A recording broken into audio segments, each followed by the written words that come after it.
Hello, everyone. Good afternoon. Welcome to our 9th live interview of our SSI Live Cosmic Conversations interview series. My name is Sophia, and I am one of the science communication interns here at Cal Academy. In this series, we'll be interviewing a different member of our SSI intern cohort every episode. SSI stands for Summer Systematics Institute, which is a REU, or Research Experience for Undergrads, funded by the National Science Foundation. All the interns that Nia and I will be interviewing work directly with curators and researchers on different projects, from plants to people to arachnids. Feel free to leave any questions in the chat, and we'll get to them at the end of the episode. Today, I'm going to be talking to Shantel, visiting us from Anthropology Planet. Shantel, would you like to introduce yourself before we begin? Yeah, my name's Shantel. I'm from Rochester, New York. I attended Rochester Institute of Technology, where I studied medical illustration. I'm currently working with Dr. Tushingham on the anthropology project, and yeah. Very cool. Perfect. So we're just going to jump right into the questions. So my first question for you is, what is biological illustration? So to keep it kind of like vague, biological illustration for me is personally like bridging the gap between like science and art, and being able to like visually communicate different topics of like scientific work. I did a lot of like working with like medical, like human biology, but specifically with this internship, biological for me now is working like with cultural kind of aspects, with indigenous tribes, and even just like other past interns in this position have worked on like botany, herbs. Like they've done everything that have covered like that's gone along with research, because research is kind of easier to interpret when there's visual media there. So that's my role. Very cool. So you mentioned that you're working specifically on anthropology this summer as far of your for your biological illustration internship. So can you tell us what anthropology is and how illustration and anthropology are able to kind of work together? So I'm going to preface that I never took an intro to anthropology course in college. So this is my first working closely with anthropology. But I've been like learning a lot from Dr. Tushingham and like just everybody in the anthropology department, and like communicating with like local indigenous tribes out here in California, and like learning about land management, and just like understanding like the vast amount of cultures that are here in California, and just how significant they are to like the land here. So that's like something I really want to translate through my work. So I'm hoping to like focus that through whatever projects my one project that I'm doing with my illustrations. But I want it to also be like a learning experience through my work, not just for me, but like for others too. Very cool. Very cool. So can you tell us a little bit more about that research that you started doing this summer? So it's still bare bones, but I'm starting this week. So I'm doing a focus on basket weaving and like the practice of how indigenous tribes create baskets, not only for how it is practical for their communities, but how it's also like an ecological tool for like land management, because there's a lot of like work that goes into like getting the materials, and like they're learning so much about like how they cultivate the plants to create these baskets. And also just there's other aspects which I'm kind of excited about, that I can incorporate with this. They use like feathers, so there's like different areas. So it's like botany, ornithology. I feel like I get to dip my toes into every little pool out here. Yeah, and definitely sounds like a lot of opportunity to be like illustrating stuff too. You mentioned like bird feathers and all. That's really cool. Yeah. Are you studying a specific indigenous tribe in California, or more just kind of the whole region? I'm going to do California just as a whole, just because I feel as though there are different variations of baskets that different cultures do out here, different tribes that I've learned about. They're not all the same, which is like a big part of like basket weaving, being able to like differentiate your tribe from others through like the patterns or like the material you use, or like any kind of like weaving practice. It's evident to different tribes. So I want to illustrate those different tribes, like get a basic sense of what this kind of basket is, and then how these tribes show it. Very cool. Yeah. Very cool. You mentioned like working with those different tribes. Have you had an opportunity to speak with some tribal members so far this summer? So we went to a Native Arts Festival when I went up to Fort Bragg to tide pool for Snapshot Cal Coast. Cool. So we got to, I didn't chat with everyone because I didn't have the basket project down then.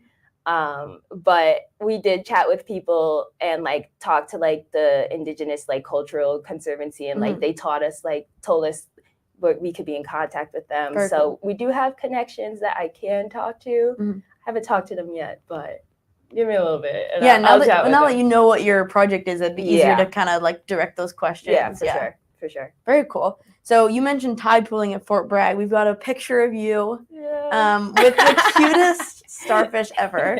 Can you talk a little bit more about the experience? So I've never been tide pooling before this. I'm from the very cold upstate New York, so I would not step foot in any of the water. No. But I think I focus so much when we go tide pooling. Like I feel like I have to find something, especially nudibranchs. You've seen when I try to find them. But they're so cute. They are so cute, and it's like I feel like it's a game, and I'm like I have to find one before everyone else. Where's Waldo? But I when I do find stuff, it's like pretty fun, and it's like I've never been to the West Coast, so being able to like see all of this like life in the water and being able to like know I can pick it up and touch it. I'm gonna do that every single opportunity. Yeah, I get. very cool. Except a scorpion. I haven't held a scorpion, and I refuse to. I didn't want to hold a scorpion because I'm scared of that. I'm scared of bugs, but I will hold anything in the water. Well, it's a good thing that your biological illustration isn't about insects. No, but I would love that. I would love that. Why? I would love drawing them, but I don't want to hold them. Don't put them near me. Yeah. From a distance. From a distance, yeah. They are beautiful. So. They are. I'm obsessed with it. But don't bring it near me. Fair enough. So let's look at you got a really cool, looks like you mentioned Snapshot Cal Coast, what you were doing up in Fort Bragg, and a really cool like flyer for that event. Can you talk about your process of designing this and illustrating it? So I use the iNaturalist app. I'm going to start with that, the little promo for iNaturalist. And I used it to find like the specimen that wanted to be captured for the event. And so it was a lot of abalone. So the abalone was something I was like, they look cool. And my research like partner Juliana, she loves abalone, so I was like, I'll put on the poster for you too. So I like illustrated those from like different people's pictures that they captured for when they went tide pooling, I guess. Use that as a reference, and then like double checked with Juliana and my mentor to make sure that all the information was right for the event.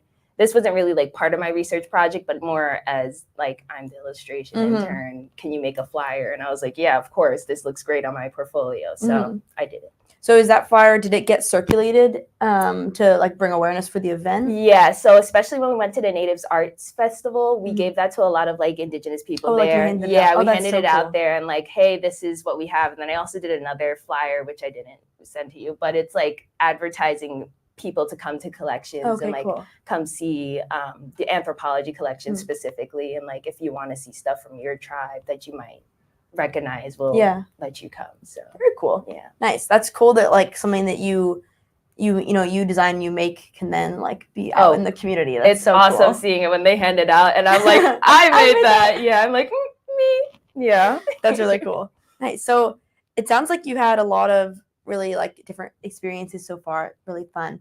What do you feel like has been like the most like surprising thing that you've like dipped your toe in this internship that you maybe didn't expect to be doing, or all of it maybe? All of it. I feel like Field Week caught me. Caught you off guard a little. Caught me off guard because I cannot camp. You did. I stayed in a room in a bunk bed. I stayed in a room in a bunk bed because I was not going to stay in a tent. That's okay. I have a fear of bugs crawling all over me, crawling in my ear when I'm sleeping. Don't laugh at that. But I got over it. I like went hiking went up a mountain. I like walked through grass. I didn't have a tick on me at all. I feel like these are big wins for me. Yeah. So that was something I was like, I went camping. There you go. That works. I don't know if I'll ever go camping again though. That's okay. No. But we did a lot of cool stuff. Yeah. And definitely, would you say it was worth it? Yes. Okay, good. Because the tide pooling. Yes. It was fun. I enjoyed it. Very cool. Yeah. So, you mentioned, I think a little bit ago about how you were at RIT and you did medical illustration.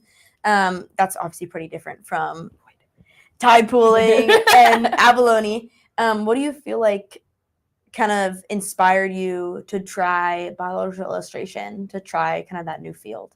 So with medical illustration, I felt as though I was boxed into only working with humans. And it's like, there's so much to do there. But it's also like so much work that I have to like know. I have to know like all the, I felt like a med student having to know all their information. Yeah. Like when I took anatomy and physiology, it was like, oh my goodness, as fun as it was, like I got to dissect the human body. That's super fun. I realized like after a little bit, I was like, I kind of want to work in like a museum kind of setting. I don't know where exactly now, where I want to go, but I think being here is like kind of made me understand that like I do want to expand beyond just medical work and like kind of doing humans as well as like wildlife and other science. I just want my work to be with like research. I mean, anthropology, I feel like is a really good medium because you've got that human element, but you're talking about their cultures, so it's not just like their body. Yeah, I feel like it was a good bridge from like medical anthropology, and then maybe something else will be maybe bugs next. Yeah, maybe bugs. I'll take bugs. Okay, very cool. Yeah, kind of wanting to expand your outlook there. Nice. Looking forward, like past this internship, either could be medical illustration, could be biological, could be something else. What do you see as like a potential, what do you see as a potential dream job or dream career to kind of lead you into that next phase? I just know 100% I need to be making art as my career. Like that's the only skill I have as of right now. Well, it's not true. Yeah, I can camp. I just feel like illustration is such a big part of my life. Like I've been like so like revolved around art for like my whole life. Like I went to school for it. I feel like anything that would lead me to having my art be somewhere, but also for like an educational purpose, just because I feel like that's the direction my artwork has been going. So any like educational endeavor with my artwork, I will take it. Or any like visual like communications for like maybe the government. I don't know. Very cool. Yeah, I really love that answer. I feel really similar, like working in science communication, something I'd never even thought that communication was something I'd be interested in, but realizing that I feel like something that makes my work meaningful is that it's teaching people something and that it's sharing information. Like what's the point of this like skill or knowledge I have if I can't share with people? I need to teach the world. Teach them about the abalone. Very cool. So that is the end of our core questions. Now's the time to get your comments in the chat if you have any questions. So we'll go ahead and start reading those off. Yes.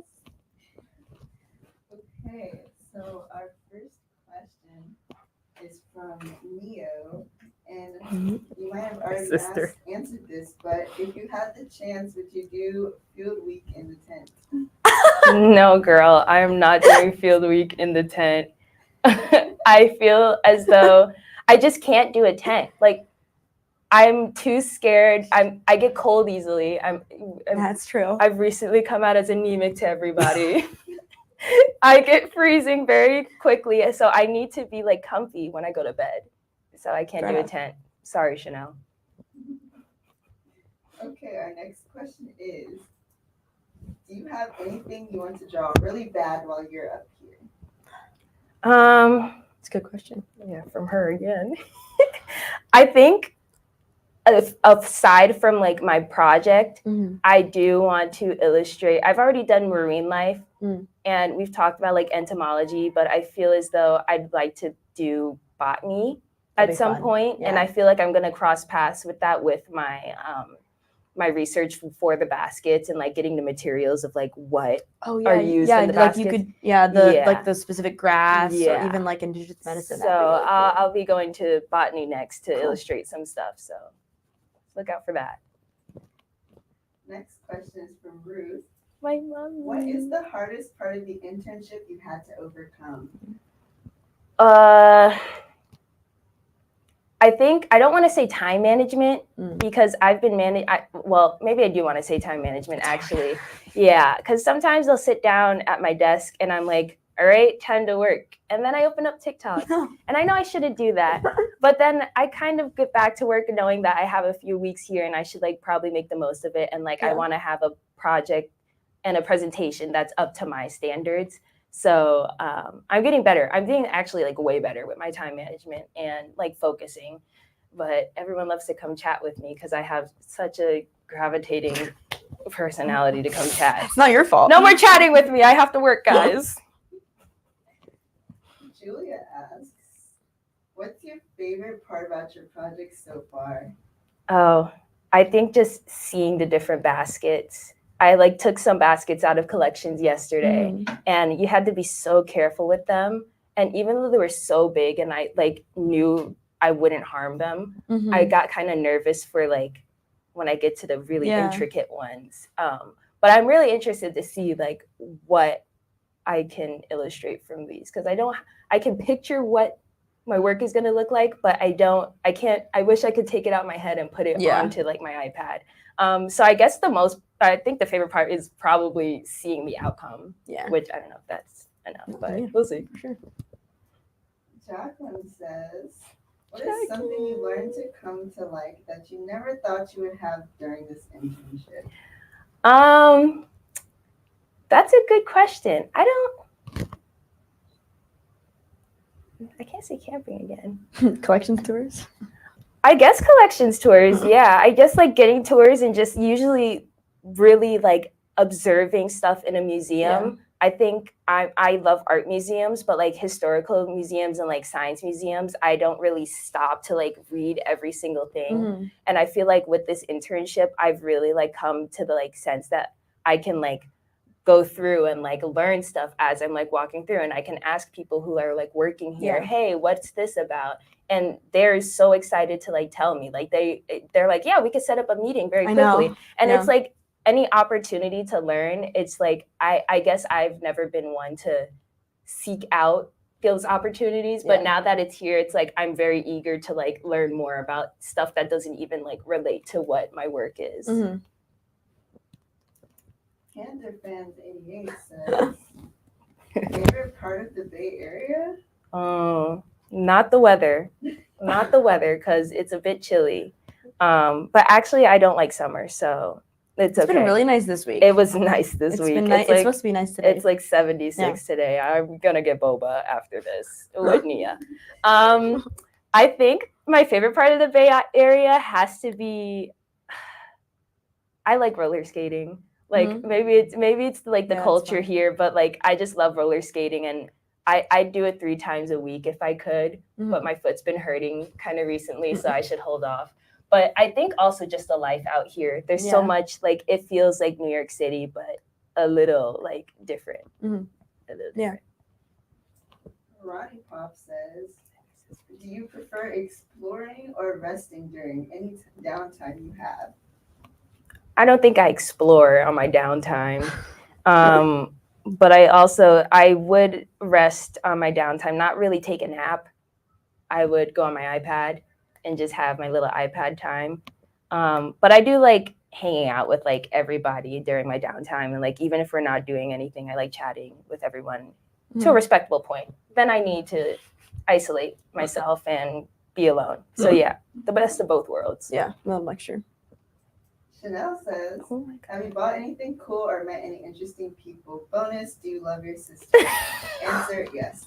Oh my gosh. Have I bought anything cool? I've thrifted a lot. Your necklace. Yeah, my jewelry is thrifted. Thrifted a lot of stuff out here. I got like a bag, clothes, too much clothes. So we'll see how that goes when we go back home. Meet any interesting people. I mean, yeah, I guess they're cool. Like, I guess you're cool. I guess you're cool, Mia. Wow. No, I love making friends and I love like chatting with people. So I think this is a good cohort of like people. Everyone's pretty awesome. And do I love my sister? Sure. Sure, I love you. Joseph Meyer asks, why do you think you like making art for educational purposes? That's a good question. Probably, I don't know. I think I like teaching others. I used to work with kids, with daycares, and I think I like relaying information to them, and them actually like taking in what I'm teaching them. So I think like when I am able to have people see my work and like be able to be like, I didn't know that, or like be like, that's interesting. Yeah. With the visual like media there, it just feels a little satisfying. It's like give me someone a gift and then waiting for the reaction to be like, oh my God, like I want that. Yeah. That's probably why I gravitate towards that. Nice. Good answer. We're going to take these last 2 questions and move on. So Jacqueline asks, funniest moment, story time. Oh girl. Funniest moment. I mean, not fun. This isn't funny, but like my roommate, Audrey, was MIA for most of the internship at the beginning. Yeah, showed up 2 weeks late. Yeah, showed up 2 weeks late.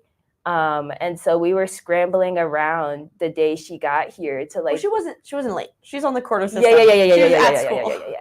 She was at school. She wasn't late to the internship. But it was her birthday the day we came, and we were like, let's throw her a surprise party. And like we went to Target to go get like different decorations. Like we got her a little like child's like card that said year 2, and then we put a 0 on it. And like we blew up so many balloons, and I was the only one decorating the lounge area with the balloons because you were chatting. And it looked disoriented, but it looked good. And we threw her like a little surprise party. That was fun. And like Mia made cupcakes, and it was fun. So I think that was like really fun, and we kind of came together for someone we literally did not know at that point. Yeah. So not really funny, but fun. But yeah. Yeah, sweet moment. This is the last question we have time for. Sorry, guys. But Julia asks, what animal would you take fashion advice from? Maybe any kind of jellyfish. Oh my gosh, yeah. Any kind of jellyfish. I think they serve in that category there. They're literally, like they're the fashion icons of the sea. I hate to break it to everybody, but no challenge there. Jellyfish. Any kind of jellyfish. Very nice. Perfect. All done. Thank you, comment section, for really pulling through today. We're going to move on to our final comment round questions. And I think potentially Julia might have somehow read my mind. I'm a little confused. So we're going to start out.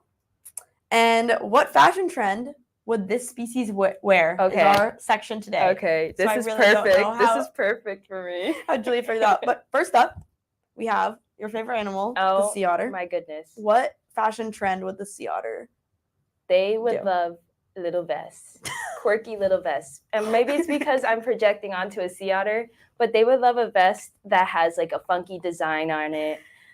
Just anything of that sort. Yeah. Yeah. I have a green vest, and I feel like it looks like kelp, and they would wear that. They won't wear that vest. Why not? Not that one. The other vest. Okay, next question. Oh my God. We have the American, I think it's Pika or Pika. I don't actually know. It's cute either way. What fashion trend would it do? They would just like, I don't want to say coquette, but very like pink and frilly, very like white leg warmers and a very frilly like skirt and like a little bow in their hair, 2 bows in their hair. Yeah. They would wear one on each ear. Yeah. Very, very Lana core, but not Lana core. Something like that. All right. Last but not least, we have. Oh my gosh, you can't even read that. I think it's the California red-sided garter snake. Yeah. Unclear whether it's been photoshopped or not, but this is the photo the internet gave me. So, what fashion trend would this very brightly colored snake do? I feel like this snake would wear. I don't want to say cowboy boots. I want to say it would be one boot on the end of the tail. Oh, you know what? How would? Not sorry. It's enough legs. How would it wear cowboy boots? Just one. I was gonna say, like, do you know those outfits that people wear to raves? Like those big raves, like very like vibrant colors. Like they'll have like vibrant like streamers in their hair, like neon like clothes. That's he's like, already got the fit on. Yeah, like neon, like very skimpy clothes, like very little, like close to nothing. But like they're having fun. That's what that snake would wear with those colors. With those colors specifically. Those colors specifically. Good answer. Yeah. Well, that wraps up the lightning round or the comment round. I really wish I had more photos because that went so well. Sorry, I was prepared. I can see that.